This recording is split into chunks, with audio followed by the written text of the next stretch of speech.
ഇനിയും ഈ റിലേഷൻഷിപ്പിൽ സ്റ്റേ ചെയ്യണോ അതോ ഇതെല്ലാം സ്റ്റോപ്പ് ചെയ്ത് മൂവ് ഓൺ ചെയ്യണോ?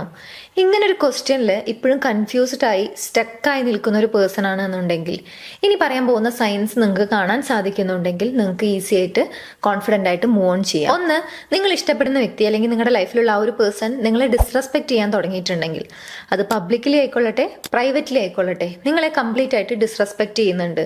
നിങ്ങൾക്കിടയിൽ ലവ് മാത്രമേ ഉള്ളൂ, പക്ഷേ നിങ്ങളെ ഒട്ടും റെസ്പെക്ട് ചെയ്യുന്നില്ല, പരസ്പരം റെസ്പെക്ട് ചെയ്യാനോ സാധിക്കുന്നില്ല എന്നുണ്ടെങ്കിൽ അതാണ് ഒന്നാമത്തെ സൈൻ. രണ്ട്, നിങ്ങളുടെ മാത്രമാണ് ആവശ്യം ആ റിലേഷൻഷിപ്പിൽ നിൽക്കുക എന്നുള്ളത്. അതുകൊണ്ട് തന്നെ ഞാൻ അഡ്ജസ്റ്റ് ചെയ്തോളാം അങ്ങനെ ഒരു സിറ്റുവേഷനിലേക്ക് നിങ്ങൾ എത്തിയിട്ടുണ്ടെങ്കിൽ, ഓപ്പോസിറ്റ് നിൽക്കുന്ന വ്യക്തിയുടെ ഭാഗത്തുനിന്നും ഒരു എഫേർട്ടും ഇല്ല, ആ റിലേഷൻഷിപ്പ് മെയിൻറ്റെയിൻ ചെയ്യണം എന്നുള്ള ഒരു ആഗ്രഹം പോലും ഇല്ല, ആ രീതിയിലാണ് അവരുടെ പ്രവൃത്തി എന്നുണ്ടെങ്കിൽ അതാണ് രണ്ടാമത്തെ ക്ലിയർ ആയിട്ടുള്ള ഒരു സൈന് നിങ്ങൾക്ക് മൂവ് ഓൺ ചെയ്യാം എന്നതിൻ്റെ. കാരണം റിലേഷൻഷിപ്പ് എന്ന് പറയുന്നത് രണ്ട് വ്യക്തികളും ഒരുപോലെ പരിശ്രമിച്ചു കഴിഞ്ഞാൽ ഒരു ഗിവ് ആൻഡ് ടേക്ക് ആണ്, അല്ലാതെ ഒരു പേഴ്സൺ മാത്രം ഗിവ് ചെയ്യുക ഒരു പേഴ്സൺ മാത്രം റിസീവ് ചെയ്യുക അങ്ങനെ ഒന്നല്ല. അങ്ങനെ വർക്ക്ഔട്ട് ചെയ്യാൻ പറ്റുന്ന ഒരു കാര്യവുമല്ല relationship. So give and take ഇല്ല എന്നുണ്ടെങ്കിൽ അതാണ് രണ്ടാമത്തെ സൈൻ. ഇനി നെക്സ്റ്റ് ഒരു സൈൻ ആണ്, ഒരേ പ്രശ്നം തന്നെ നിരന്തരം വീണ്ടും വീണ്ടും ഡിഫറെന്റ് ആയിട്ടുള്ള പാറ്റേൺസിൽ അവർ ചെയ്തുകൊണ്ടേയിരിക്കുന്നുണ്ടെങ്കിൽ, മേ ബി അതൊരു മിസ്റ്റേക്ക് ആയിരിക്കാം, അല്ലെങ്കിൽ എന്തെങ്കിലും ഒരു ബിഹേവിയർ ആയിരിക്കാം. ഇത് അവരോട് സ്റ്റോപ്പ് ചെയ്യാൻ പറയുന്നുണ്ട്, അല്ലെങ്കിൽ ബുദ്ധിമുട്ടാണ്, അല്ലെങ്കിൽ അത് നല്ലതല്ല എന്ന് പറയുന്നുണ്ട്. മേ ബി ഒരു തവണ സോറി പറയുന്നുണ്ടായിരിക്കും,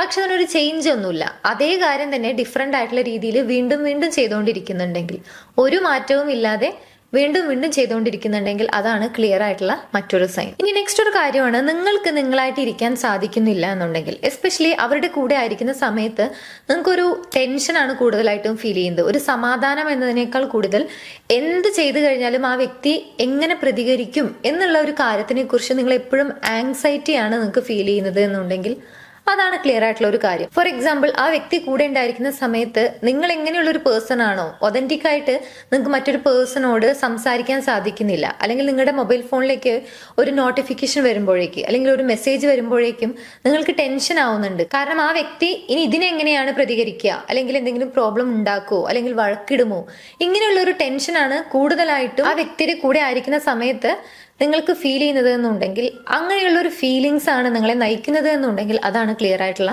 മറ്റൊരു സൈൻ. ബിക്കോസ് നിങ്ങൾക്ക് പീസ്ഫുൾ ആയിട്ട് ആ വ്യക്തിയുടെ കൂടെ ഇരിക്കാൻ കഴിയുന്നില്ല. ആൻഡ് ഫൈനലി ബ്രേക്കപ്പ് ചെയ്യാം, അല്ലെങ്കിൽ ഈ റിലേഷൻഷിപ്പ് സ്റ്റോപ്പ് ചെയ്ത് മൂവ് ഓൺ ചെയ്യാം എന്ന് ആലോചിക്കുന്ന സമയത്ത് നിങ്ങൾക്ക് സങ്കടമല്ല, പകരം സമാധാനമാണ് ഫീൽ ചെയ്യുന്നത് എന്നുണ്ടെങ്കിൽ അതാണ് ക്ലിയർ ആയിട്ടുള്ള ഒരു ആൻസർ. സോ മൂവ് ഓൺ ചെയ്യണോ അല്ലെങ്കിൽ കണ്ടിന്യൂ ചെയ്യണോ എന്നുള്ളൊരു ക്വസ്റ്റ്യനിൽ സ്റ്റക്കായി നിൽക്കുന്നുണ്ടെങ്കിൽ ഈ കാര്യങ്ങളൊന്ന് ജസ്റ്റ് ചെക്ക് ചെയ്ത് നോക്കുക.